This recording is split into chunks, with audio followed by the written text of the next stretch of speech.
The rumored and highly anticipated Deadpool 3, which we know is now titled Deadpool and Wolverine, trailer was released yesterday on Super Bowl Sunday.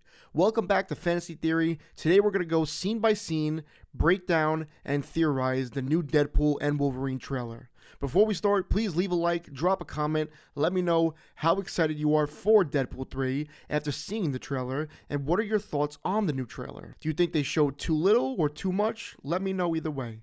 Anyway, let's jump right into the action. The scene opens to Wade's birthday cake with a photograph on it. This selfie includes all of Wade's best friends, of course: Buck from Deadpool 2, Blind Al, Vanessa, Yukio, Dupinder, Colossus, Peter, who died in Deadpool 2, Negasonic Teenage Warhead, and Shatterstar. For those who watched Deadpool 2, but not the after credit scene, you may be a little confused as to how Wade's dead friends are sitting there singing happy birthday to him. Well, in the after credit scene of Deadpool 2, Wade has Cable's time travel device that he utilizes to go back in time and save Vanessa, Peter, and Shatterstar. Most importantly, Vanessa, but the other two as well. Peter is the most important. As we know from the trailer, the TVA is heavily involved in the movie, and of course the TVA is from the Loki series and deals with timelines, variants, and time travel shenanigans. Since he traveled back in time, I'm not sure if he could possibly be in a different timeline now. This might be Deadpool trying to live a new life with variants of the people he loved. I also want to point out, besides the obvious wig Deadpool is wearing, that everyone in the room is happy, when usually someone like Negasonic Teenage Warhead is not in a happy mood. Going to the trailer now, Wade is wearing a Hawaiian shirt that he has seen many times in the comics wearing. Wade blows out the candles and makes a wish when there's a knock at the door. He opens it to find the TVA. I don't know what his wish could have been or what it was.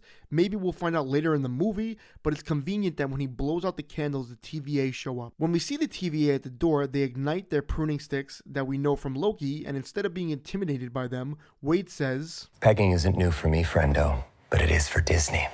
This line is a callback to the first Deadpool when it was International Women's Day, and well, you know, Vanessa pegs Wade. Wade mentions Disney and how this is new for them, and this is basically Wade talking about how this movie will be rated R, unlike all other Disney movies, especially in the MCU. The TVA easily captures Wade, which is shocking to me. Maybe Wade allowed them to, perhaps, or maybe he really is trying to give up the life of Deadpool. Maybe this coincides with what he wished for, and that's exactly why he let them take him so easily. I don't know. The TVA rips the wig off his head and steps on it. I'm not sure if this is foreshadowing the end of Wade's comfortable life, not being Deadpool, but anyway, the Marvel Studio logo appears and it's Deadpool's suit colored red. Deadpool is seen in a TVA interrogation room, one that is unfamiliar to us, as it doesn't look similar to anything like in the Loki series. Matthew McFadden is introduced, playing some type of TVA agent. Matthew says to Deadpool, "You've apparently soiled yourself while unconscious," but typically funny, Deadpool says he wasn't unconscious and starts to question what he is doing there. Wade and Matthew go on a walk where we see a painting of the time loom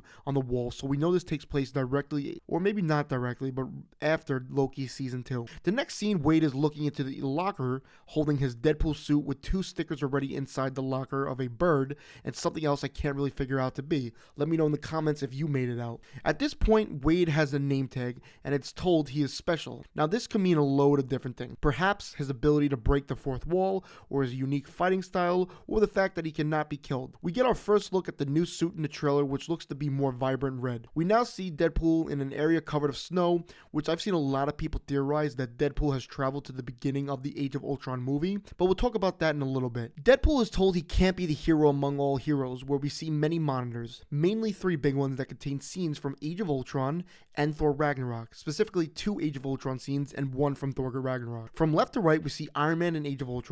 Next is the slow iconic shot of all the heroes in Age of Ultron in that beginning scene, and lastly is Thor gaining lightning powers in Ragnarok. My theory is Deadpool will go to each of these moments, but again, we'll get into that. I also want to mention in the bottom corner we see Deadpool in a suit, which I believe to be the video of Ryan Reynolds dressed as Deadpool accepting an award. I don't remember the award, let me know what the award was, but it was some type of big award. The next shot of the monitors displays moments from Captain America the Winter Soldier and Wade hilariously saluting Captain America as he should. Wade says your little cinematic universe is about to change forever, which is obviously a nod that this is the first Deadpool movie and Deadpool appearance under the new MCU title after Disney bought Fox. Wade wakes up in a bed that looks very similar to Hulk's bed in Thor Ragnarok, which goes back to the monitors before, that maybe Deadpool is going to each of these scenes in past MCU movies. Continuing, there is a shot of someone back who I'm not sure it belongs to. There's another shot of Deadpool walking into what looks to be a casino with someone who looks very similar to Wolverine,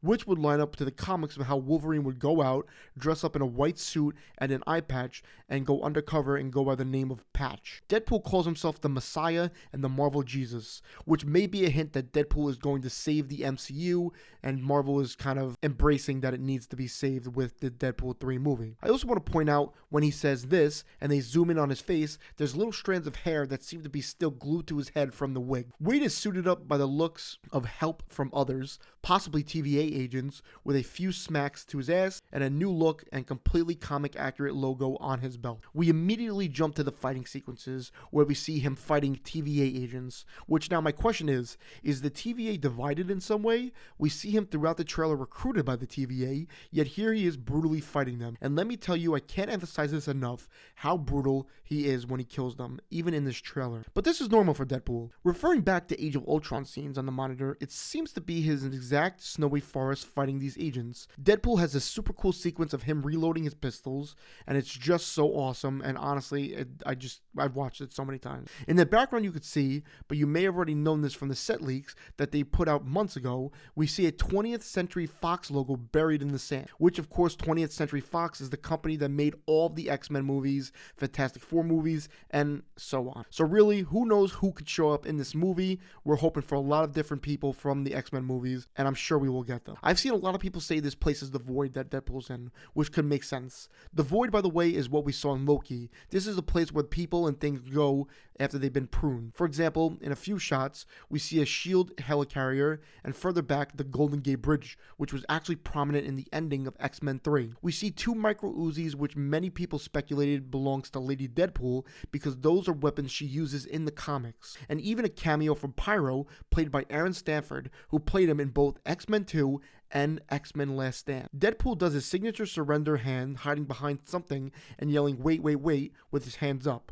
While it's only just for him to buy more time. I love that they keep this tradition going with each movie. I always laugh at these scenes. Finally, we get the closing shots of Deadpool laying on the floor, but before I talk about the reveal, next to Deadpool, if you zoom in, which this might actually be a bigger reveal to some people, is a Secret Wars comic, which is issue number 5 of Hickman's 2015 run that has Dr. Doom on the cover. Yes, Dr. Doom. Why they put that in there may be them signaling that they're moving away from Kang and to Dr. Doom as the villain for Secret Wars, but that's just me taking a guess. Why put that in there unless you have some other plan? Back to the final shot, Deadpool is approached by a shadow above him of none other than Hugh Jackman's Wolverine. We get a very quick shot of Wolverine in his comic accurate yellow suit, and the trailer ends with it saying Deadpool and Wolverine, or if you ask Hugh Jackman, Wolverine and asshole. Now there's a theory I want to bring to attention. What if the plot for this movie and why the TVA is recruiting Deadpool is, what if he is meant to bring back dead characters throughout the MCU and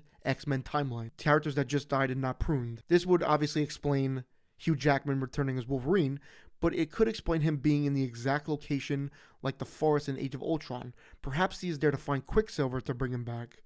Now this is a stretch, but there was rumors flying around that Iron Man would be back for Secret Wars. Maybe Deadpool is there to start the process, but I understand them not showing the end game moment before Iron Man snaps his fingers, but this is obviously a long shot and I just want to see it. Maybe Deadpool is there to start the process, starting with bringing back Quicksilver, possibly Natasha, possibly Iron Man and other X-Men characters, but this is just a random interesting theory I have. Let me know what you think of it. Now that was a trailer breakdown, guys. Let me know in the comments what your favorite part of the trailer was, what you're most excited for this movie, and let me know some of your guys' theories. Thank you so much for watching. Please leave a like, drop a comment, and subscribe, and I'll see you all in the next one. Have an incredible day.